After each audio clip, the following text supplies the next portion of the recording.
I remember reading or hearing once that you and Jerry and Tracy, I'm really not trying to figure out the components of why things work. This is particular to my experience. That you guys are all from the same energy, Adam Smith or something, I don't remember. Anyway, so my question is, I feel that another child is wanting to come through me. And I know I had read that when a woman is pregnant, energies come in and out, and that then at the time of birth, the right person comes through that's the right vibration. If you were pregnant, but through resistances in your life, that pregnancy was not able to come to term, would the energy that would have come through at that time, if there was a specific contract, is there ever a specific contract, would that same energy come through me? Is it something that I picked up along this trail that makes me think? Is it an illusion that I sort of feel like another child wants to come through me? Or did I make a contract that I would have 2 children? Another child. We want to satisfy your question as fully as we can, but there are so many premises that you presented here that are not a vibrational match to it as we see it, that we have a lot of things that we have to tell you before we can even begin to answer whatever your question was. I love you, Abraham. The most important thing that we want to say to you that really gets to the heart of what you're wanting to know is, as I'm here in this physical body now, making decisions from this time-space reality, were there any decisions that I set into motion before I got here that are now in the works? And we say, of course. We want you to, just for a moment, try not to separate who you were from non-physical and who you are from non-physical from who you are now. In other words, try to see yourself as a continuation of consciousness, wanting a continuation of experience. So you're planning in what you call future experience always from wherever the now is. Stay with us. This will all come together. Now is where all of the power is. It's where we all are rendezvousing now. No matter whether we are projecting from non-physical, projecting from this physical leading edge dimension, whether it's East Coast or Central Time or West Coast or non-physical where there's no time zone, it's all happening now. So all of the power of all of the universe has come to this culmination now. And so the source energy that was you before you were born into this body is now extended source energy because you were born into this body. Just wanted to sort of lay a basis for that. Now, consciousness in individual bodies, you see yourself on chairs, clumps on chairs. Your assumption is that you are individual when, in fact, you can never be. When we see you, while we can find the defining difference between one clump and another, you are energy to us, and we see you as energy. And we not only see you as the energy that has culminated here, swirling energy. In other words, here you are, individual focal points, and as the gathering unfolds, the swirling and the combining becomes more and more. But it's not just the combining of that which is happening here in this room. It is the combining of that which you really are that is happening in this room. So the inner beings, the source energy, the non-physical energy stream is sort of culminating here. It's delightful to watch it happen, you see. We can see, even in the context of a question, we can see you sort of lose your place and lose that connection, and then we can see you come back into alignment as the clarity comes back, and you get to experience the knowing that your inner being is knowing while you're having this experience or this conversation. That's why you keep expressing your appreciation of us, because in listening to that which you associate with us, you come into vibrational alignment with that which is you, so you're having the whole experience of you being you here in this time-space reality. We were trying to get Jerry and Esther and Tracy to see themselves more from the non-physical entirety than from the physicalness. And when they landed in Boston, we said to Esther, you're going to really like Boston. It was your last physical time here. And Esther said to Jerry and to Tracy, this was where I was in my last physical time. And we said, well, it's not exactly what we meant to say, but close enough. And then Esther said, who was I? And then Jerry said, who was I? In other words, we said, not just Esther, all of you were here. Who were we? Who were we? They wanted to know. They're in the back of the limousine. They're going to the hotel. It's 1 o'clock in the morning. And they put their things in their room and began running all over Boston, standing around in front of statues, because we said to them, when you stand before the statue that is you, you will know, oh, we were famous. There's a statue for us. And so it's night. There's fog. They're walking through the town and standing in front of statues. And when they stood before the statue of Samuel Adams, all three of them in one voice shouted, I was Samuel Adams. And then they looked at each other and argued about it. Not you, me, not you. They were all emphatic. They could all feel that that's who they had been. And we said, can you understand that the energy that is now dispersed within the three of you for this lovely co-creative experience was at that one time not so dispersed, but there in that? In other words, when you begin to see yourself as a stream of consciousness, you don't nitpick over the perspective that you hold. Okay. So now when you ask, do you have contracts? Well, not contracts in the sense that you promise each other that no matter what you'll do something, but you hold non-physical intentions that don't have contradiction among them. In other words, when from your non-physical point of view you intend something, then you set it in motion. And now as you are here in your physical body and you find vibrational alignment with those intentions, do you see how you come back into alignment?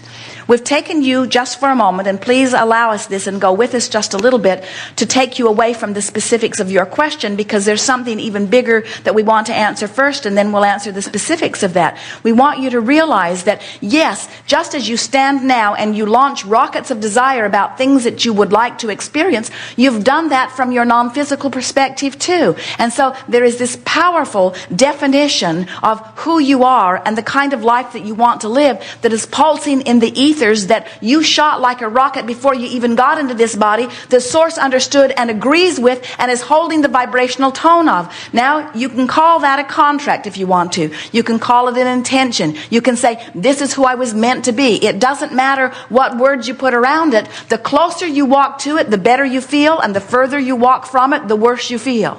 The contracts that you set into motion, we'll use your word, are general in nature. In other words, you don't say specifically, I will go to that specific place and do that specific thing with that specific person, because you are offering vibrational essence contracts. In other words, you said things like, I want life to be wonderful, and I want to be of value, and I want to always be eager, and I want to mix it up with people who will be stimulating, and I want to live on the leading edge, and I want to find plenty of things that will continue to sum life through me, and I want to pay attention to my guidance system, and I want to come into alignment with my guidance system, and I want to be out here on the leading edge in full concert, because there's no vibrational variance between me and me with that which is my source, and I want my inner being to live the fullness of my life through me.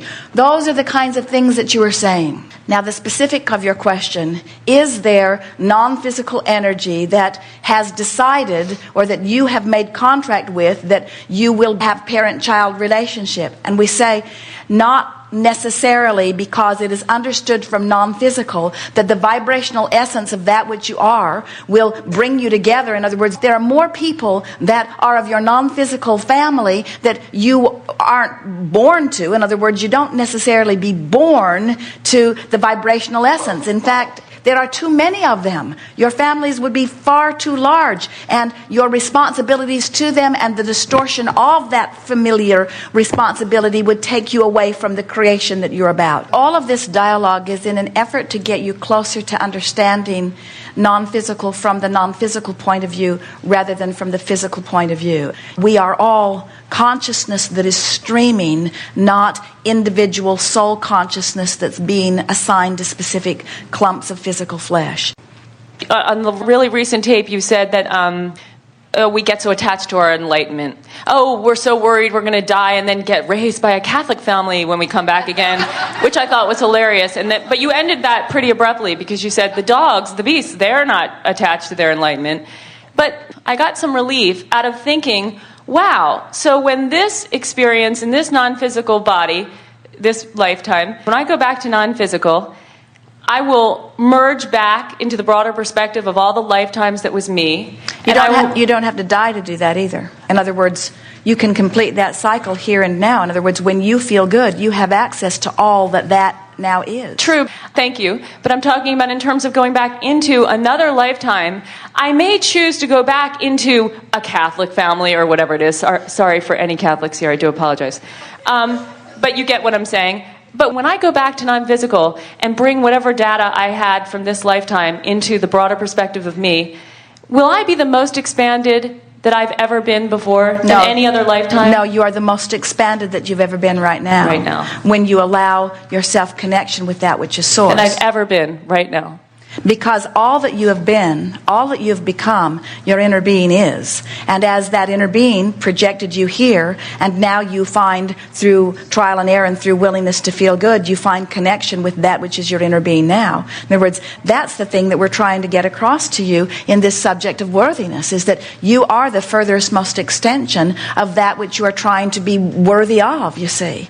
And when you are finding thoughts that feel joyful, you are in that moment the most leading edge, expansive being that you can be. But you can't be there alone without us. In other words, that's what the celebration experience feels like within you. In other words, when you have an experience that makes you ask a question or have a problem that makes you seek a solution, and you relax and allow, so you've done your work, you have asked the question, and Source has now become one with the question. As you relax and allow yourself to become vibrationally at one with the answer to the question that you've asked, now you and all that is moves forward into that new place that has been provided only by your willingness to explore the contrast.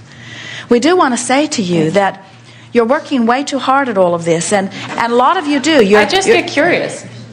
I mean... Well, that's fine. We would call this far beyond the boundaries of curiosity. In other words, you have an intensity about you, about wanting to understand how it all fits together. You know why? Because it turns me on. It does. I get a modicum of joy out of hearing this information. I think it is rather cool. Well, you were born to do this. How's that? You hit the ground running. In other words, we are not in any way trying to guide you away from intensity. What we are wanting to put over this, with a sort of blanket of soothing over this intensity, is what is what is, and the laws are the laws of the universe, and nothing's going to get squirrely on you, and everything that happens is going to be understandable because it all comes from the premise of these basic laws. And so that's why when you get in sync, really get in sync with the eternal nature of worthiness of who you are. You see, this is really what's stuck in your craw. Not only you, but a lot of people. You still do not accept the perfection of who you are. Because if you were accepting the perfection of who you are, you'd be like the dog with your head out the window, and you wouldn't be given a rip what anybody else thinks about it. You'd be finding the experience for the joy in the experience, not debating the experience for the purpose of getting somebody else to finally agree with your way of going about it, you see. When you finally get it, the only thing that really matters is your joy, because your joy is your indication of your connection, and your indication of your connection means that who you really are is being allowed by you to be right here with you right now. You see, source energy enjoys every question that you pose and every contrasting experience that you get yourself into, which causes you to ask the question. Because in the moment that the question occurs to you, big or small, source energy gets to go to where the answer is. And so we're all having a constant party based upon the contrasting experiences that you are all providing for one another.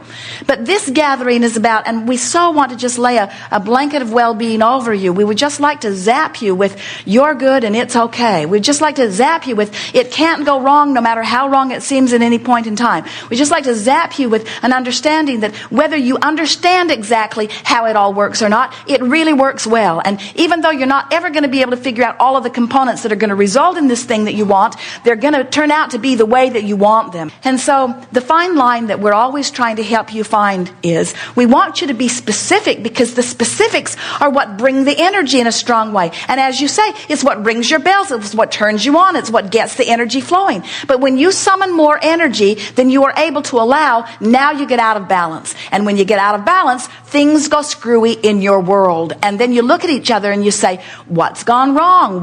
We can't pinpoint. We don't know what it is that we're doing wrong. And we say, it isn't that you're doing any one thing wrong. We think it's that at the essence, at the basis of the way you see yourself, there's something screwy. And we think you and a whole lot of other people are still trying to prove your worthiness. We don't think that you're accepting your worthiness. We think that you're out there comparing yourself and working too hard in order to work yourself into a place rather than, and if we could zap you with anything, it would be you are perfect as you are and changing constantly.